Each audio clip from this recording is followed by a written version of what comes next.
En el nombre del Padre, y del Hijo, y del Espíritu Santo. Amén. Amén. Hermanos, es para mí de nuevo una tremenda alegría, pues que esté hoy de nuevo nuestro hermano Eichnar de Jesús, que ya estuvo en un programa anterior, que lo voy a dejar el link debajo en la descripción, para las personas que no vieron ese primer vídeo, pues que lo puedan ver también. Pues hermano Eichnar, bienvenido, es para mí un placer enorme que puedas estar aquí de nuevo. Mi hermano, muchas gracias. Siempre que todo sea para la gloria de Dios, estaremos disponibles siempre, siempre, mi hermano. Claro que sí. Y una cosa que yo no sabía del hermano es que el hermano canta. Me acabo de acordar porque veo ahí el mástil de la guitarra. Lo veo ahí al ladito. Para mí fue una sorpresa. Y también voy a dejar el canal del hermano donde tienen unos cantos verdaderamente preciosos, ¿no? De adoración al Señor. Yo para mí fue un descubrimiento porque estuve buscando por YouTube y me pareció casual. No digo, este canal se llama Eichnar de Jesús y escuché el canto y le pregunté al hermano y había unos cantos, hermano, realmente preciosos. Sí, sí. Hace, desde que tenía como unos 7 años me gustaba cantar. Tenía unos 7 años, pero le daba a uno un poco de vergüenza decir, pero desarrollé más cuando fui al seminario. En el seminario dije, pues voy a buscar mi identidad. Y lo hago así, todo lo que está en mi canal son canciones que el Señor me ha regalado y no las he publicado mucho, las he colocado ahí para que las personas que pasen de pronto se encuentren con Él o con ellas mejor. Pero te diría yo que para mí cantarle al Señor es uno de los momentos más exclusivos de mi oración. Creo que se llama decía San Agustín, ¿no? Que quien canta ora dos veces, ¿no? Eh, y yo sé, hermano, que hay muchos hermanos que componen el canal me van a preguntar, José Manuel, ¿cuál es el canal? Pues aquí debajo lo voy a dejar en la descripción. Abran ese desplegable que hay aquí abajo y ahí aparecerá el canal del hermano y el video anterior donde estuvo. Pues hermano, antes de comenzar, pues me gustaría comenzar pues haciendo la oración a San Miguel Arcángel para que el guerrero de Dios pues nos proteja en esta retransmisión. En el nombre del Padre y del Hijo y del Espíritu Santo. Amén. Amén. San Miguel Arcángel, defiéndenos en la batalla, sé nuestro amparo contra la perversidad y asechanzas del enemigo. Que Dios manifieste sobre él su poder es nuestra humilde súplica. Y tú, oh príncipe de la milicia celestial, con el poder que Dios te ha conferido, arroja al infierno a Satanás y a los demás espíritus malignos que vagan por el mundo para la perdición de las almas. Amén. Amén.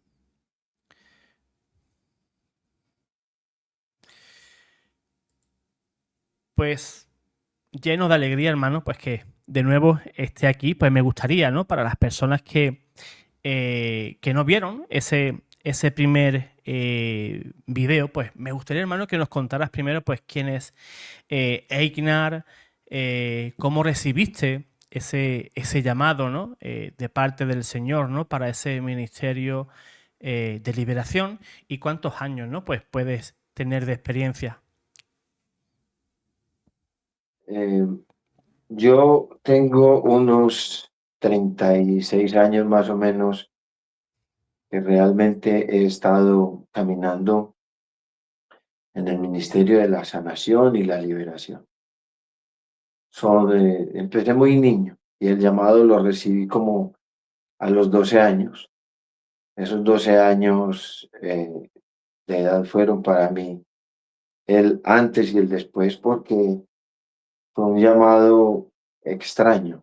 Para mí eh, apareció una situación de mucha angustia, de mucha tristeza, de miedo, de ansiedad, de desesperación. Y uno inmediatamente lo lo puede relacionar con algo psicológico o emocional de uno. Pero no, después de haber recibido diagnóstico de médicos, todo estaba bien. El momento especial fue entrar a un templo y cuando entré a ese templo, pues el, el Espíritu Santo y la presencia de Dios me llenaron de tanta paz que ya yo no quería salir de ahí. Mi primer llamado fue ese, sentir que ese era mi lugar, sentir que ahí era donde yo me sentía realmente libre. Y a partir de ese momento empecé a ir al templo todos los días, todo el tiempo, cada Eucaristía, cada momento que podía, que no estaba estudiando.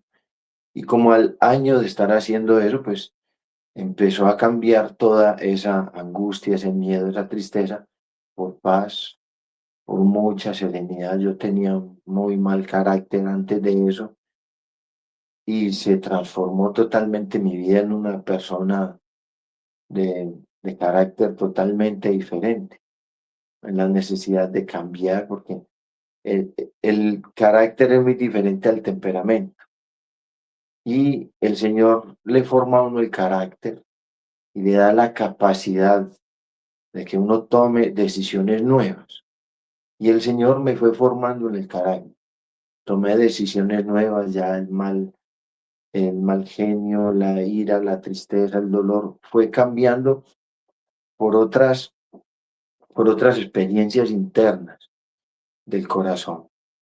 Y a los 16 años me encontré un sacerdote que fue el que me dijo que yo tenía un don, pero los dones han sido muy subestimados, diría yo. Dentro de la iglesia, en la renovación carismática, se le ha dado un poco más de importancia a los dones de las personas, pero dentro de la iglesia a veces sobresale mucho es el ministerio sacerdotal y a veces nada más existe, no existe nada más. Porque, lo digo, porque así lo, lo, lo hemos vivido en muchas experiencias. Él me dijo que tenía un don y la verdad para mí, ¿un don qué era? Nada, porque no tenía idea de lo que era un don. Pero en la medida que el sacerdote me fue orientando, me fui dando cuenta de que sí había algo diferente, porque aún teniendo como 15 años, yo empecé a tener experiencias con personas que se sanaban.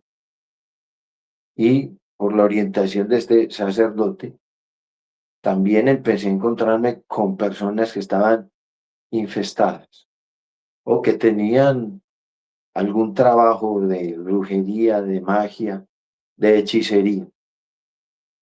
Y aún teniendo una edad tan corta, pues me sucedían cosas como acercármele a personas que se ponían muy mal, otras se caían, otras personas expulsaban algunas cosas de su cuerpo. Y entonces, en la medida que yo fui dándome cuenta de esta cualidad de Dios en mí, pues me fui cogiendo como más confianza. El hecho era que yo no quería que nadie lo supiera y lo hacía clandestinamente. Pero un sacerdote que sentí la confianza de contarle, me dice, ¿por qué no va al seminario? Pues yo fui al seminario y, y él me decía, tranquilo que el Espíritu Santo lo ayuda. Yo dentro de mí, la verdad, no pensaba como, nunca me había pasado por mi mente decir, voy a ser sacerdote, jamás se me había pasado por la mente. Pero en la medida que fui estudiando, fui cogiendo cierta pasión, cierto deseo, cierto gusto por, por el sacerdocio. Mas, sin embargo, al correr de los años, sentí la necesidad de un cambio y dije, no, voy a hacer un cambio en mi vida y voy a vivir mi vida normal. Pero para mí normal era trabajar, para mí normal era tener una vida diferente, la que tiene todo el mundo.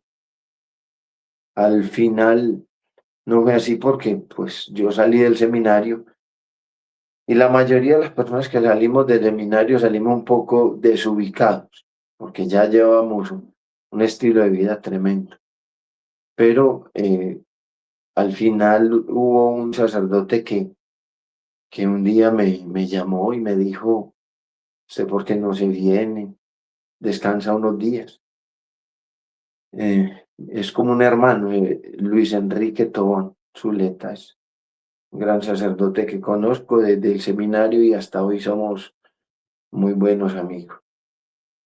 Y fui en en esa visita, como dice por ahí una frasecita, hubo un hombre que cambió todo en 3 días, pasión, muerte y resurrección. Pues en los 3 días que yo estuve ahí también me cambió la vida porque yo hasta ese día estaba pensando en otras cosas. Había dejado hacía ya un año como el ministerio de la sanación y la liberación, ya no hacía nada. Y coincidencialmente llegar donde él eh, fue tremendo porque aparece precisamente una señora ese día que le pide una Eucaristía por su hija que estaba en estado terminal. Yo no quería ya como nada con la iglesia porque a veces uno le pasa como Jonás, quiere huir, quiere cambiar el rumbo de su embarcación y bueno, no es posible.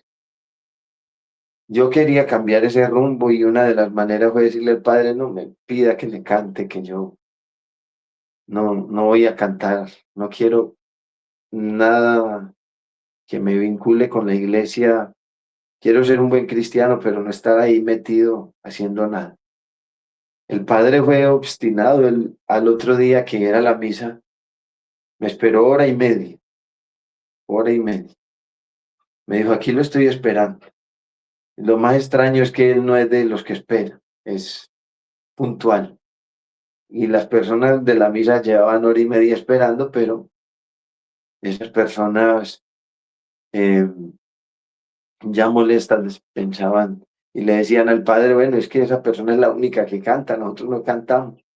Pero había algo ahí.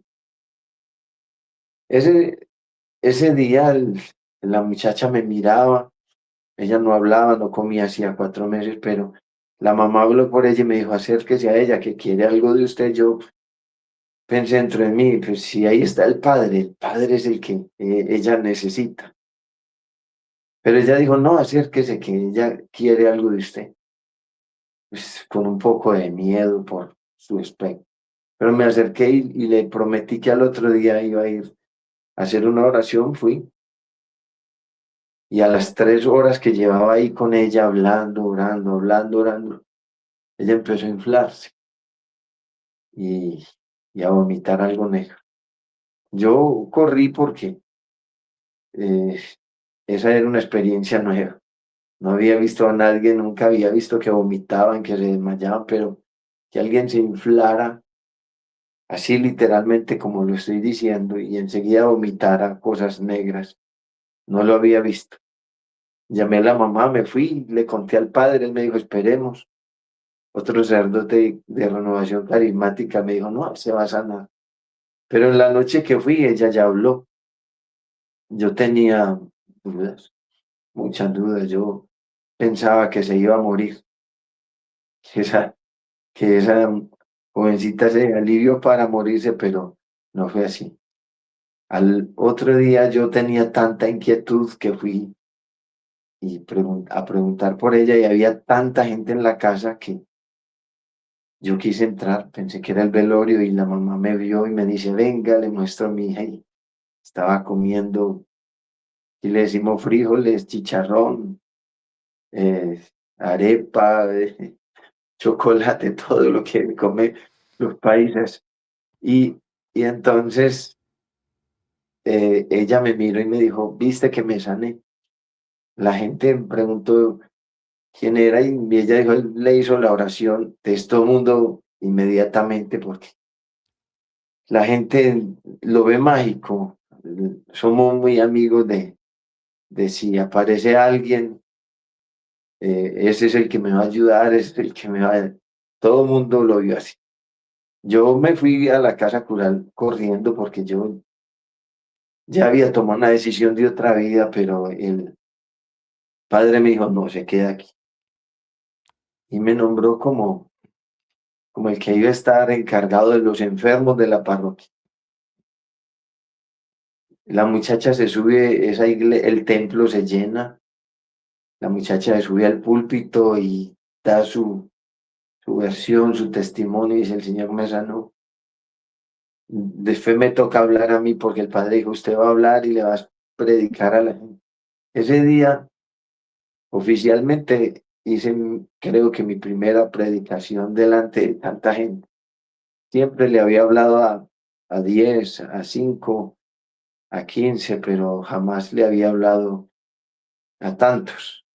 Mm, Pero empezó a suceder cosas muy tremendas. Se sanaron más personas de cáncer, se sanaron personas de Wow. trombosis, esa parálisis que da en un lado.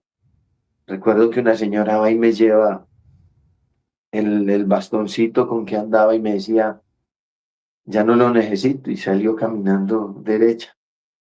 Bendito sea Dios. Y sí, y mucha gente que iba con maleficios, mucha gente enferma de diferentes cosas. El Señor hizo sanación de una manera increíble. A eso le agregamos una señora que estaba tullida, no es decir, bueno, paralizada. Y ella jocosamente me dijo, no soy capaz ni de coger la cuchara. Y yo en ese momento hacía imposición de manos y le había impuesto las manos, pongamos a unas 700 personas, y yo ya estaba cansado porque cada imposición duraban unos 3 4 segundos, pero eran bastantes. Resulta que esa señora me dice, ayúdeme por favor. Yo miro al Santísimo porque estaba dándole gracias por todo y le digo, ¿en qué me metiste, Señor? ¿Qué puedo hacer por esta persona? Entonces, em, la miré, me quedé fijamente mirándole, le dije, en el nombre de Dios, no, en el nombre de Jesús, váyase caminando.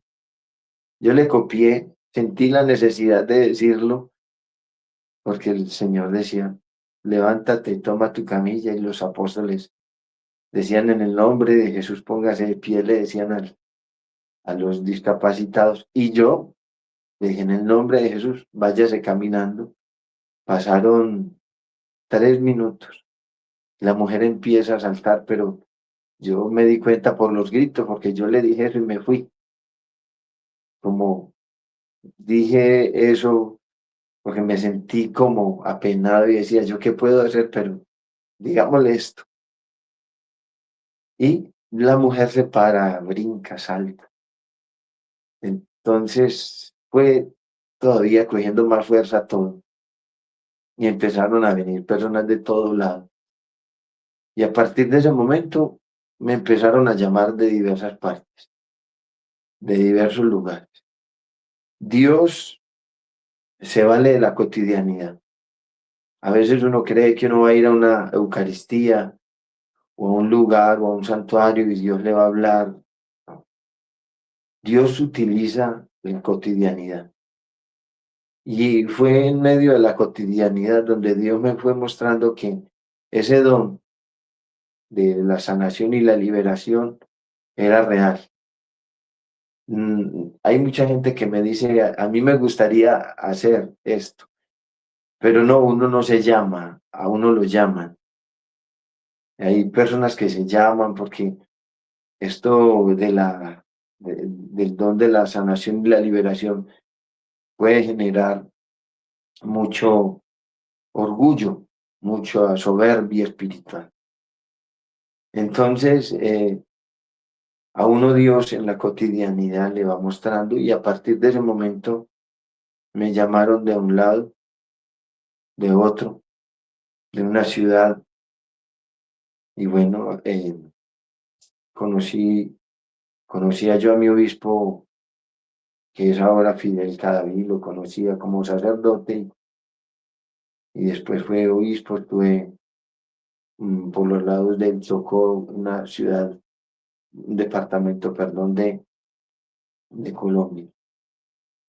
Y a partir de ese momento el Señor empezó a orar muchas cosas, hubo más personas con situaciones de enfermedad, cáncer que se sanaban, diversas enfermedades.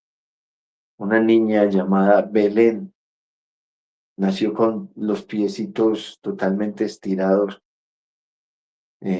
no camina. Ella camina hoy. Y el Señor, y la llevaban a la oración de sanación, y la niña se fue restaurando físicamente. Y acontecimientos de sanación y liberación fueron los que me fueron dando la confianza de decir, bueno, el Señor me ha llamado a esto. Hermano, cuando Dios sana a alguien, ¿no? Eh, ¿Qué tiene que tener claro esa persona que recibe la sanación? Mi hermano, Dios no sana porque Dios quiere quedar bien. Dios sana porque la enfermedad más grande que el ser humano tiene es el vacío de Dios. Y cada acontecimiento de sanación o de liberación nos tiene que llevar a un crecimiento. No es corra para allá que me van a sanar. A mí me han llamado muchas personas. Vea que yo tengo esto, que tengo aquello, lo uno. Y el Señor sigue sanando y sigue liberando. Pero para el Señor, el principio ineludible de la sanación es la transformación de la persona. Si las personas fuéramos conscientes de que el primer paso que tenemos que dar es ser transformados, pues la sanación sería una experiencia mucho más común. Pero a veces nos preguntamos por qué Jesús sanaba a tanta gente y a veces hoy en día es tan difícil. Pero miremos el episodio de aquel hombre que bajaron entre cuatro con una camilla. Lo bajaron en su camilla y Jesús lo primero que le dice no es levántate. Lo primero que le dice es tus pecados te son perdonados. Que lo primero que Dios transformó en esta persona fue su corazón. Si los seres humanos no somos conscientes que el primer lugar que Dios quiere transformar es el corazón y no nos abrimos a esa transformación, la sanación se va a volver algo meramente mágico y se va a volver una obra de teatro, un show, y no es así. Jesús nos sana porque nos quiere devolver el lugar que hemos perdido, el lugar del amor, de la paz, del perdón. Jesús nos quiere devolver el lugar de la felicidad. Pero nosotros como seres humanos necesitamos la transformación, ser conscientes de la ira, del odio, de la rabia, del rencor, del resentimiento, porque Dios trabaja de adentro hacia afuera. Las enfermedades del hombre empiezan adentro y así como le dijo a este hombre, tus pecados te son perdonados. Asimismo, tenemos que tener claro que el primer lugar que Dios quiere transformar es el corazón. Si las personas no son conscientes, no va a pasar nada, porque en el caso de la sanación física o espiritual, o en el caso de la liberación espiritual o liberación física, ya sea de una infestación, ya sea de un maleficio, de una espíritu de obsesión, cualquier situación espiritual y humana de estas.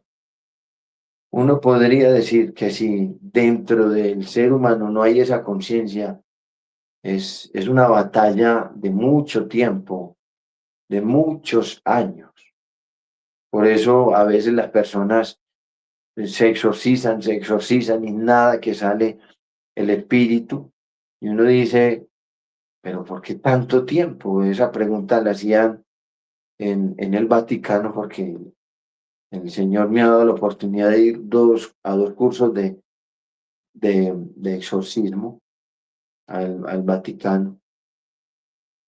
Y una de las preguntas que hacían era esa, ¿por qué el demonio no sale si Jesús le hacía tan rápido una liberación a una persona? Y, y entonces el sacerdote dice, pues Jesús era Jesús. Pero dentro de todo tenemos que agregar que a veces las liberaciones se vuelven difíciles y muy lentas, es porque las personas no son conscientes de su transformación interior. Entonces hay personas que internamente todavía no se han abierto al Señor. Son muy importantes los sacramentos, pero conscientemente.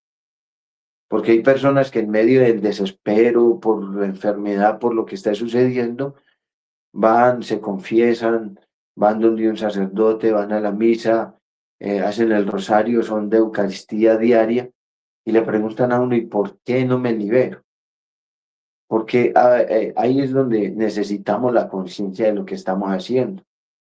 A veces hacemos todo esto, lo de la Eucaristía, el rosario, la confesión, los sacramentos, más como por cumplir una norma, más como una manera de uno sencillamente negociar con Dios su sanación o su liberación, pero no lo hace uno consciente de que la misa debe ser un medio de transformación, la confesión debe ser un medio de transformación y que cada rosario o cada oración tiene que ser medio de transformación.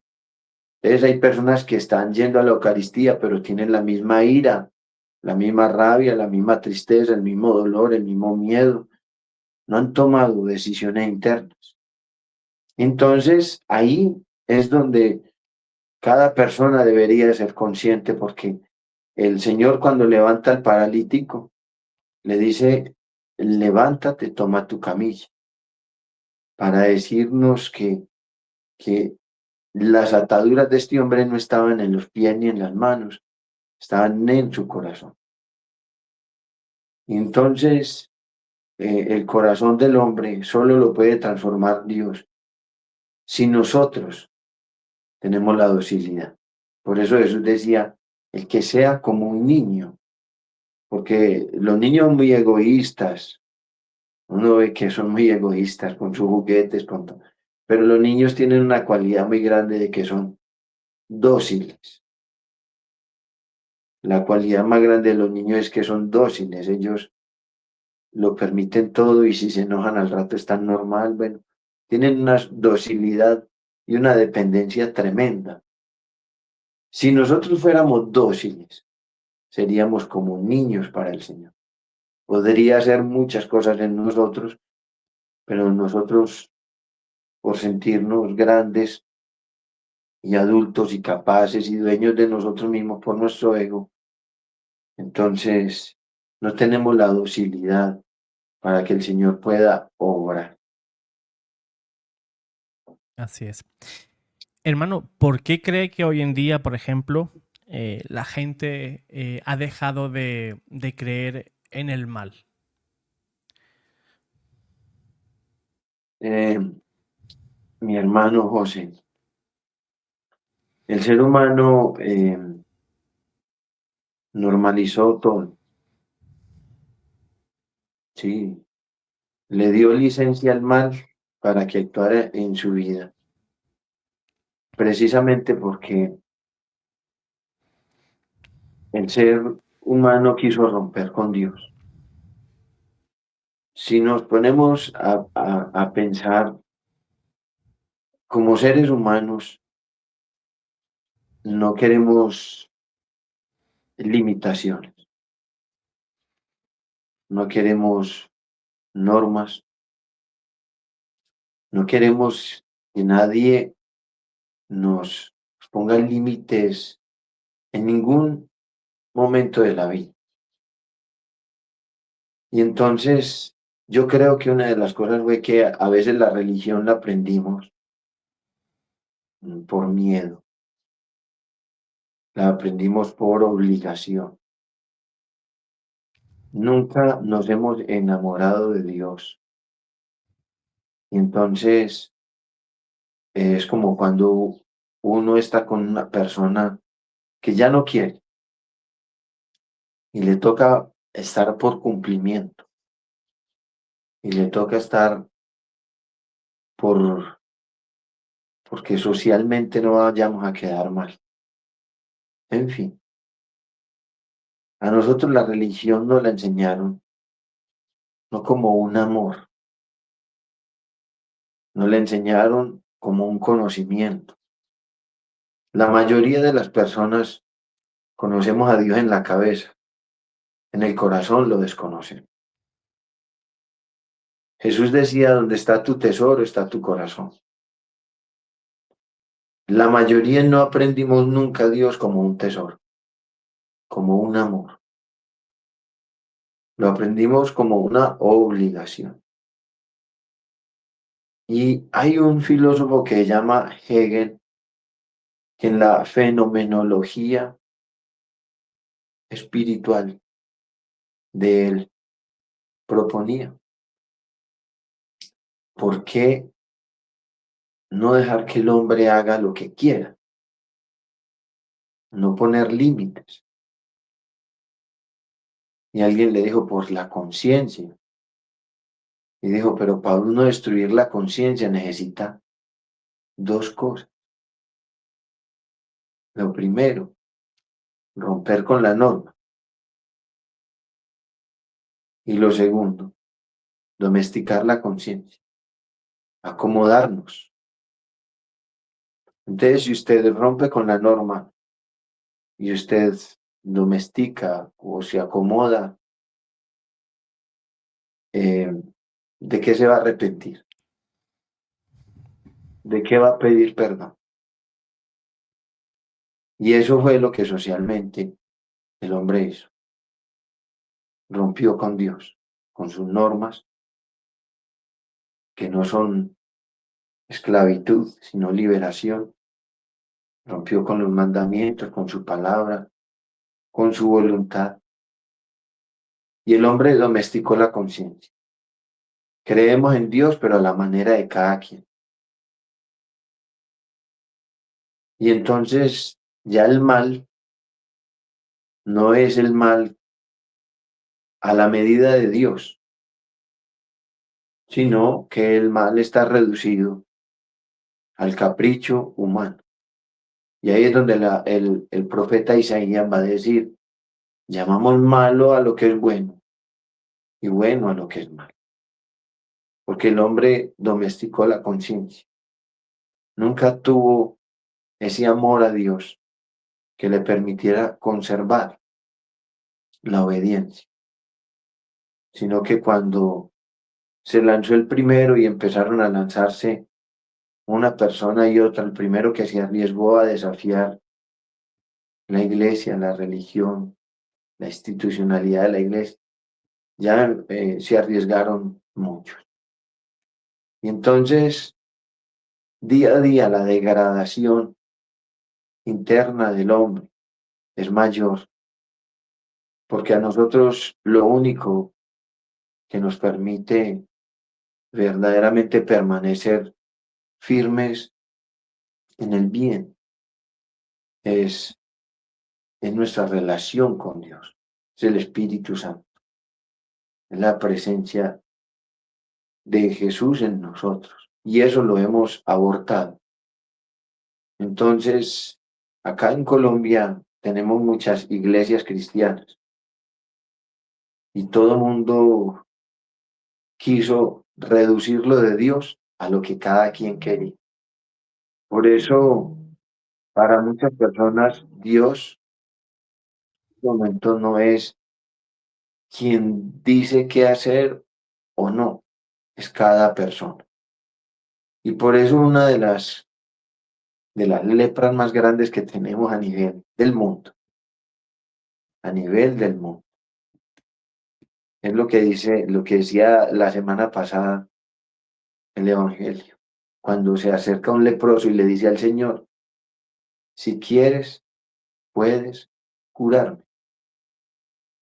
¿Por qué? Porque la lepra más grande que hay en el mundo actual es que el hombre decidió todo según su querer y no el querer de Dios. Competimos contra lo que Dios quiere. Y el hombre se ha dado a la tarea de desprestigiar a Dios, de sacarlo del medio, de no contar con él, de que no sea la piedra principal. Se ha dado la tarea de que Dios, como decía Hegel, que sea Dios en el cielo, que nosotros somos Dios en la tierra. Y entonces el hombre en su acomodación todos los días siente que las normas de vida son las suyas y que la vida funciona no según Dios, sino el querer de cada persona. Así es, hermano. Eh, Fíjate, hermano Ignar, que la gente, a través del cine, la literatura, ¿no? Pues piensan que la acción más ordinaria del demonio es la posesión. Y no es así, ¿no? Según los exorcistas, pues son poquitos los casos que podemos contar, ¿no? Pero también se habla de infestaciones, vejaciones, incluso también pues las maldiciones, ¿no? De las personas que buscan el mal de su hermano, hechizos, brujerías, de todo este tipo de acción demoníaca que procede del ser humano, porque son acciones que el ser humano busca el recurso de las tinieblas. ¿Qué tipo de casos de este tipo llegan más a ti? Mi hermano, en el curso de exorcismo, Ujú. lo mismos habían exorcistas que decían que a veces de 1000 personas que llegaban, uno era posesión. El resto eran eh, infestaciones, eh, obsesión, vejación. Y entonces mm, nos damos cuenta que los casos más comunes aquí en Colombia es sobre todo las influencias, la brujería, ¿sí? Influencias porque la brujería está dentro de las influencias porque es alguien que se da la tarea de detonar espiritualmente algo contra una persona. Aquí se maneja mucho eh, el ámbito de la hechicería. Posesiones aquí en Colombia no es muy común. Aquí todavía se practica mucho los sacramentos, eh, aquí todavía hay un espíritu de Dios y religioso en muchas personas vivo. Entonces, aquí lo que se encuentra uno es con la, con la brujería. Demasiado América Latina. Hay lugares donde se practican muchas cosas en Brasil, Venezuela, Haití, todos estos lugares en Centroamérica, lugares donde se practica mucho hechicería, santería, y uno se encuentra personas con diferentes males. Hay personas que a nivel económico le hicieron un hechizo y están bloqueados en todo. Pero hay que tener en cuenta que a veces Dios permite, no, Dios no manda nada de eso, pero permite, porque a veces eh, incluso un hechizo, una brujería o una infestación o cualquier cosa que esté sucediendo en la vida de una persona es necesario para su crecimiento espiritual. Hay personas que a partir de un maleficio empezaron a buscar a Dios, empezaron a los sacramentos, otros se casaron. En fin, yo tuve un caso muy tremendo. Ujú. Hoy es mi gran amigo, mi gran hermano, Carlos Mejía. Eh, es un hermano. Y lo conocí por un mal que le habían hecho. Él era una persona que no creía, digamos, no practicaba ni los sacramentos, él no era una persona casada, no practicaba nada, ni la comunión, no había ninguna práctica espiritual en él. Y se estaba, era como si estuviera disecando y se estuviera encogiendo en vida. Y eh, el primer día que oré con él fueron 5 horas. Yo me demoré año y 2 meses, un año y 2 meses, haciendo la liberación, la oración de liberación. Y entonces, al año y 2 meses, una de tantas noches, que parecía que no fueran a terminar, pero una de tantas noches, hicimos el rosario, le puse la mano y empecé a hacerle la oración de liberación y el hombre empezó a cambiar de colores porque estuvo muy mal, era en la cama, no salía, no podía. El color era blanco y esa noche él me dijo, me voy a caer, porque nunca se había caído, se había caído al piso. Solo la primera vez que le hice la oración, de resto, yo le hacía todos los días oración y el cansancio era una cosa tremenda. Y entonces quedaba uno, yo te puedo contar que fueron 6 meses que no dormí, no podía conciliar el sueño del cansancio que quedaba, con el que quedaba después de esa liberación. Te puedo decir que cuando él se liberó, se cayó, se puso muy mal, él oía voces que le hablaban, unos murmullos, y él no es una persona emocional. Y ese día me extrañó porque cuando terminó la liberación, el llanto era como el de un niño, y era un llanto que tan profundo y tan tremendo, pudiéramos decirlo, que era como si no pudiera contenerse. Y te cuento eso porque él me preguntó, ¿por qué Dios no me liberó en el mes primero? Yo le dije, porque no hubieras aprendido todo lo que aprendiste en el año y 2 meses. Se casó, hizo la confirmación que no la había hecho. Se enamoró de la Eucaristía, que ahora es un hombre que busca a Dios. Comulgó, empezó a comulgar. Es un hombre de rosario y todavía oramos por ahí de vez en cuando. Para decirte que el Señor permite el mal a un bien, como decía San Agustín. Y aquí en Colombia, y los casos que he tratado y también donde he ido, fui por ejemplo, a Brasil a tratar un cambio, algo de macumba, así allá se llama. Macumba es una especie de rama de la brujería.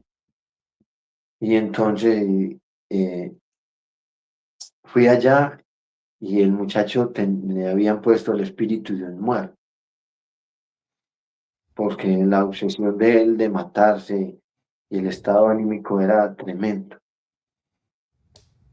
Y aquí en Colombia hay muchos casos sobre magia, la magia roja que destruye las parejas y destruye los noviazgos, los matrimonios, a través de ellas se ligan. Entonces uno encuentra muchas personas con ese estilo de magias, de infestaciones, de,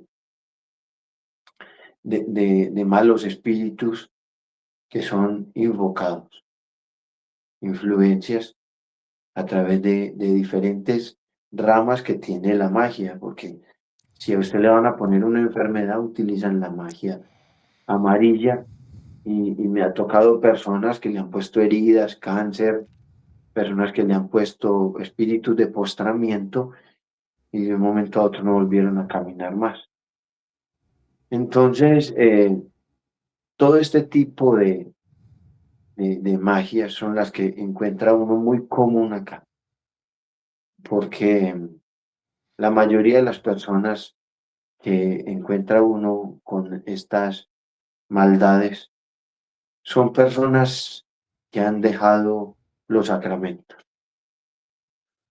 No comulgan, no son casados, hace mucho tiempo no volvieron a la Eucaristía. Porque vuelvo y te digo, el ser humano en su libertad subestimó lo de Dios y ya hasta que las personas no se sienten tocadas por una situación, las personas, hasta que no experimentan un toque de la vida a través de una circunstancia de estas, las personas no sienten la necesidad de volver a lo de Dios. Y ahí es donde uno aprovecha todas estas cosas para evangelizar. Porque lo primero que uno hace cuando va a hacer una liberación es generarle conciencia de Dios a las personas. Por ejemplo, sobre la Eucaristía. La gente dice, no, es que no me gusta el Padre, es que a mí no me gusta el sacerdote, o a mí no me gusta cómo habla, o aquel es muy viejito, o aquel tiene un pecado, o aquel me dijeron.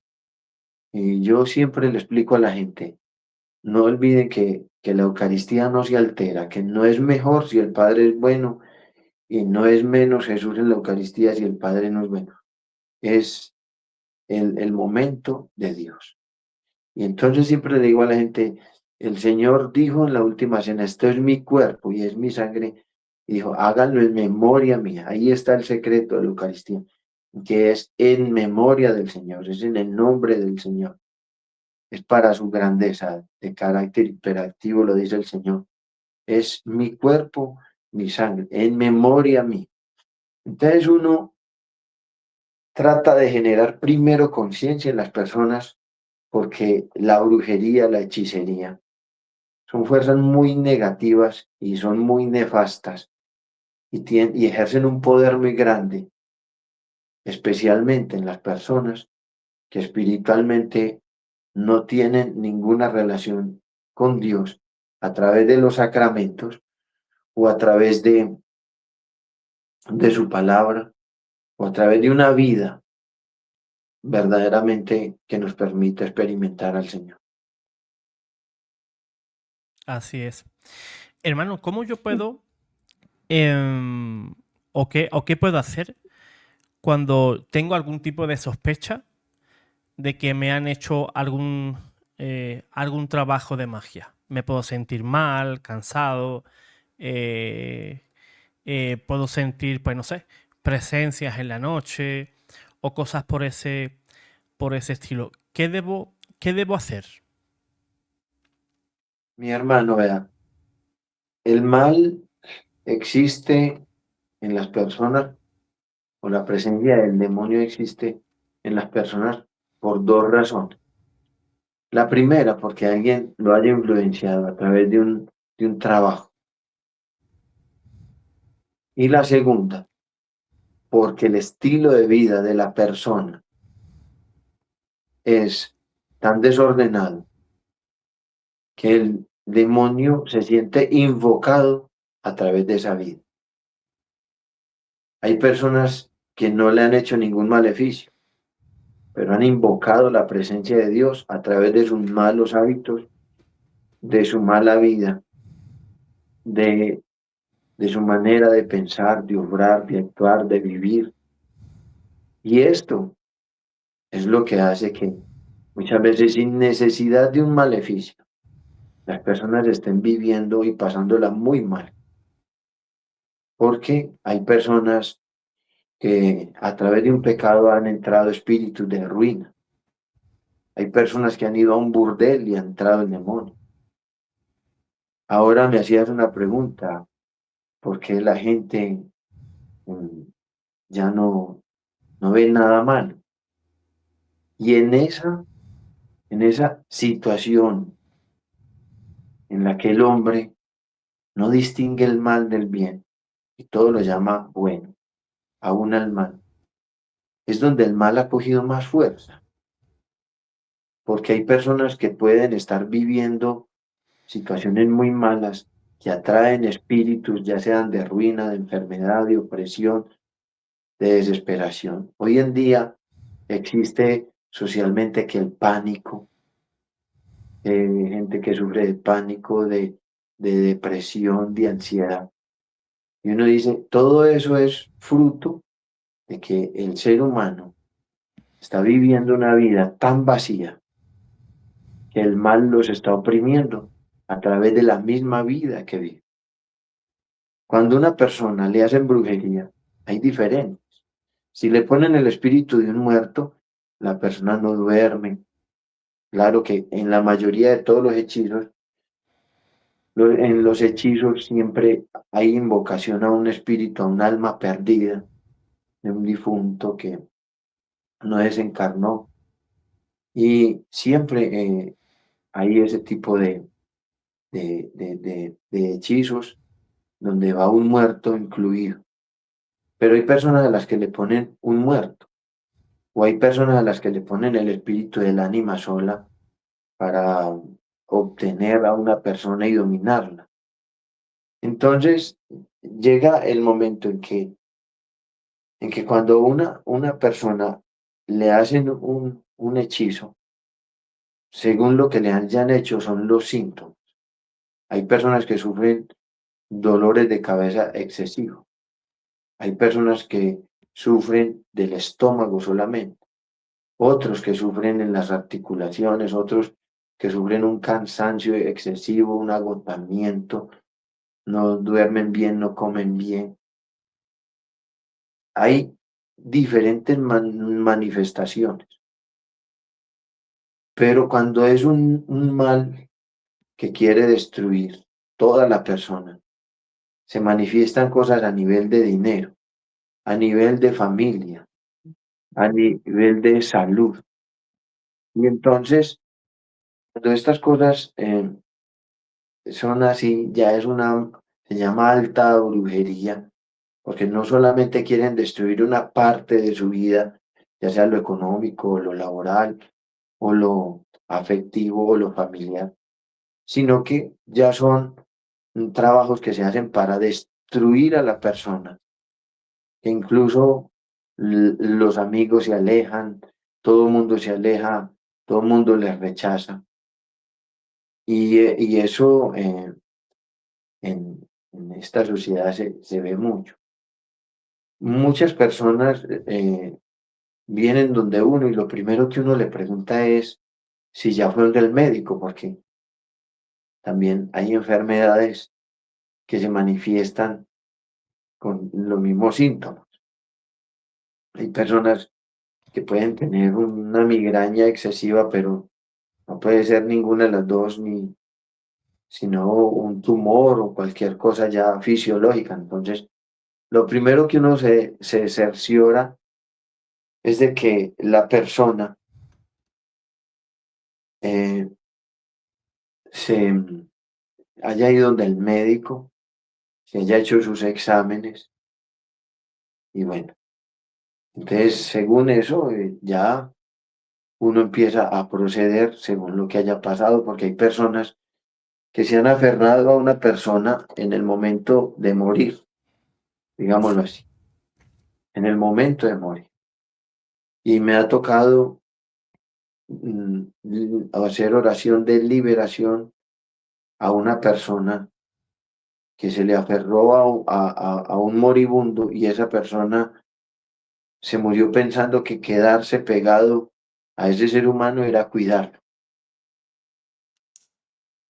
Y me ha tocado también ese tipo de liberación, decirle al exnovio o a un hermano o a un familiar o a una abuela, este ya no es tu lugar, váyase tranquilo. Evidentemente, cuando lo digo con tanta confianza y con tanta seguridad, porque como no es algo que he leído, sino que lo he experimentado y lo he visto, y he visto el antes y el después cuando uno hace la liberación y las personas mismas han sentido el desprendimiento de esa alma de su cuerpo, pues por eso lo afirmo con tanta seguridad. Es cierto eso, hermano. Me gustaría tocar especialmente ese punto, ¿no, hermano? Es posible que, por ejemplo, un fallecido, pues Dios permita, obviamente porque el alma no va a tener más poder que Dios, pero es posible que Dios permita que ese alma pues esté cerca de especialmente una persona, no sé, un hijo, un padre. Dios, Dios lo puede permitir porque muchas veces el Señor, por ejemplo, en las diferentes hechos, me he encontrado con situaciones como esta. Y entonces, mm, dame un momento que Sí. se me está ahora sí. Purgatorio, ¿cierto? Ujú. Que está diseñado para la purgación, para la transformación de las almas. Y a veces el purgatorio Dios puede permitir que una persona que no haya sido buena con su hijo, con un familiar, con una persona cercana a Dios, permita que vea todo el sufrimiento que infringió en esa persona en vida para su purificación. Sí, porque ver y ser, ya existen tres mundos, el mundo natural, preternatural y sobrenatural. Ellos tienen que ir al mundo preternatural. Cuando uno muere ya no puede estar en este mundo natural que es el de los cuerpos, sino que va al mundo preternatural. Pero muchas veces hay personas que Dios permite que se queden para que vean el daño que hicieron. Y ese es el medio de purgación que Dios le da, porque ya cuando ellos están en el mundo preternatural tienen un estado de conciencia que les permite ver y experimentar las cosas como realmente fueron. Porque aquí en este plano natural muchas personas no tenemos conciencia del daño que hacemos. Entonces nunca pedimos perdón. Y muchas personas asumen la conciencia en el momento de morir y entonces se quedan y he tenido experiencias de muchas personas que ha pasado eso, esposos, y sucede mucho también porque el apego con el que usted muere a esas personas no le permite como soltarse. Ese apego afectivo, emocional que manejan entre a veces esposos, entre novios. Y un caso, por ejemplo, de una muchacha que tuvo un novio de México y ella era colombiana y me dice que a partir del día que a él lo mataron, ya no explica por qué empezó a sentirse tan cansada, no dormía, que sentía ruidos. Y entonces yo le dije, cuénteme qué pasó. Y me dijo, no, desde el día que él murió, yo ya no me siento bien. Y empezamos a hacer la oración y evidentemente allí estaba. Hubo uno que se ahorcó y se quedó metido en la novia y hablaba. Ella sentía como él mismo le decía, yo me maté por esto y no me quiero ir porque yo la quiero mucho. En Armenia también una pareja que hizo un pacto con unas pulseras de oro, mataron al novio y él se quedó con ella. Pero hay una cosa muy tremenda que aclarar, que a un espíritu no se le puede hacer eso, sí. Al espíritu de un difunto se le hace oración de liberación y se le ayuda a salir, pero no se le puede hacer eh, exorcismo, porque él no es un demonio, él lo que necesita es sanación y liberación. No se le puede tratar como a un demonio, porque es un alma que todavía puedes ir a la presencia de Dios, así sea al purgatorio, pero puede ir. Y se ha quedado no porque es mala muchas veces, sino porque por un apego emocional que hoy en día estamos llenos de eso, de apegos, endiosamientos que le hacemos a las personas. Entonces, aquí en Colombia antiguamente morían las personas y si dejaban algo guardado en ese lugar aparecía una luz o movían cosas. Es real, porque uno cuando muere no pierde ni la memoria ni la voluntad. Ni la Así memoria, es. uno sigue sabiendo quién es y pues y la voluntad también la sigue conservando.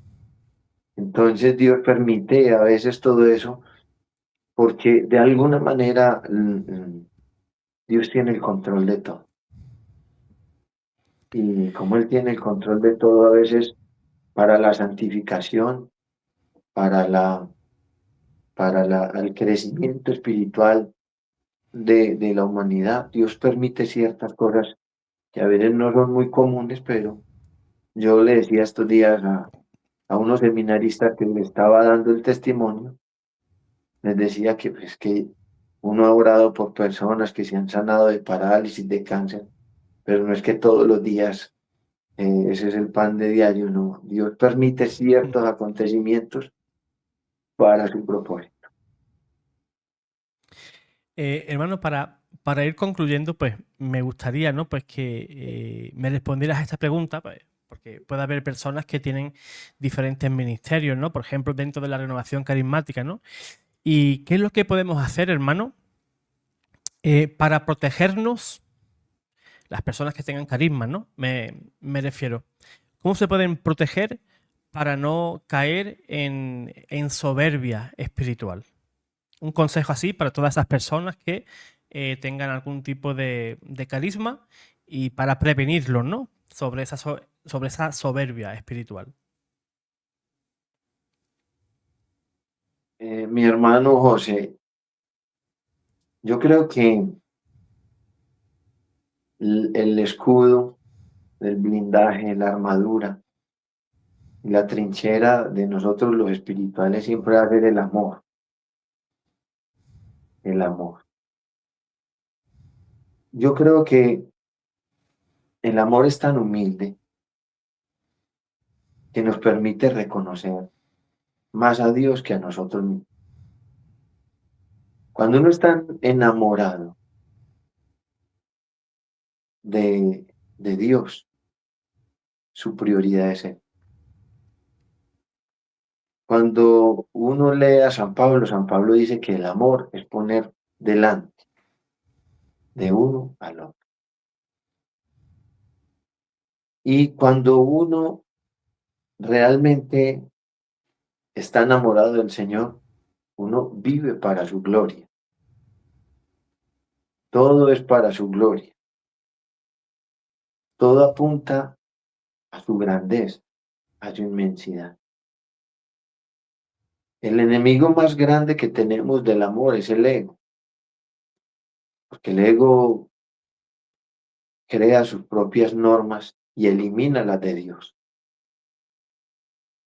Y a veces esa necesidad de que lo reconozcan a uno, de que lo noten, de que lo adulen, eso viene del ego. Por lo tanto, la única manera de uno combatir el ego es si uno está enamorado. Podemos ir al plano terrenal. Cuando uno está enamorado de un hijo, no tiene ego de nada. Es Así es. él, solo él, para él, y lo que toque hacer, nada es largo, nada es maluco, lo que haya que hacer por ese hijo. Si usted tiene para ponerle unos zapatos nuevos a su hijo, así no se los ponga usted, no importa, porque tiene un amor, o está tan enamorado de su hijo, que ese amor no le permite pensar en qué quiero para mí, no, qué quiero para él. ¿Qué me falta a mí? No, ¿qué le falta a él? Y ahí es donde uno se da cuenta que en este plano terrenal nosotros nos hemos enamorado. Y nos enamoramos tanto que endiosamos a las personas. Y yo creo firmemente que cuando uno está enamorado de Dios, uno le da su categoría de Dios y todo lo quiere para Él, para honrarlo, para adorarlo, para bendecirlo. Por eso hay una palabra hebrea, el Yadá, el Yadá. El Yadá es el conocimiento de Dios. Conocer a Dios no es cuánta Biblia sabemos, cuánta teología, cuánto hay en la cabeza. Conocer a Dios es una intimidad con Él. Es un estar enamorado de Dios, de tal manera que uno solo quiere vivir para Él. La mayoría de las personas no conocemos al Señor, tenemos información de Dios, pero no tenemos intimidad. Y ahí es donde utilizamos los conocimientos para sacar el ego. Yo sé mucho de Biblia, yo sé mucho de esto, yo sé mucho de aquello. Por eso el Evangelio decía bellamente, creo que ayer, y alabo, Señor del cielo y de la tierra, porque has ocultado estas cosas a sabios inteligentes y se las has revelado a sencillos. Y si nos ponemos a mirar, ¿cuál es el acto más sencillo? Amar. Cuando usted se enamora de Dios, el amor le enseña cosas que usted no ha leído. El amor lo capacita en cosas que no lo puede capacitar nadie. El amor le da la facilidad de aquellas cosas donde para otros es una dificultad. Si no aprendemos el amor, si no aprendemos el yadá, el conocimiento de Dios, si no aprendemos a estar íntimamente con Él, así como dice el libro del Génesis 4:1, y dice Dios a Adán, conoce, le dice Adán, conoce a tu mujer, Eva, conócela. Y entonces, no fue que Adán cogió un libro y leyó la biografía de Eva, sino que la conoció íntimamente, para decir que nosotros al Señor lo conocemos por los libros, pero nos cuesta mucho conocerlo por el yadá, por la intimidad. Nos cuesta perdonar. ¿Por qué nos cuesta perdonar tanto? ¿Por qué nos cuesta convertirnos? ¿Por qué nos cuesta cambiar? ¿Por qué nos cuesta poner a Dios de primero? Si el estado natural de Dios es el primer lugar, Él no funciona en el segundo ni en el tercero. Y ahí es donde uno se da cuenta que, ¿por qué no perdona a uno? Por ego. ¿Por qué le cuesta a uno cambiar? Por ego. ¿Por qué le cuesta a uno dejar ciertas cosas? Por ego. Soltarse, romper con ciertas cosas por ego. Y entonces, ¿qué es lo único que lo hace uno humilde para perdonar? Amar. Para cambiar, amar. Para renunciar, amar. Porque si, así como dice el libro del Apocalipsis, tengo a favor tuyo muchas cosas, que eres paciente, que has luchado, pero tengo una, que perdiste el amor primero. Si Dios no es tu amor primero, vamos a entrar en mucha soberbia. Vamos a querer utilizar a Dios como medio de tarima para mostrar nuestro ego, para sobresalir. Si no me estás preguntando, pero por ejemplo, la música, mucha gente me dice, lánzate a la música. Y he conocido que hay mucha gente que se ha lanzado a los ministerios de música católica, pero porque quieren un reconocimiento para ellos. Entonces, el medio es, y a veces uno predica porque quiere impresionar, y a veces uno eh, en sus diferentes carismas, uno quiere que lo noten. Es algo tan sencillo como el lector de las parroquias, cuando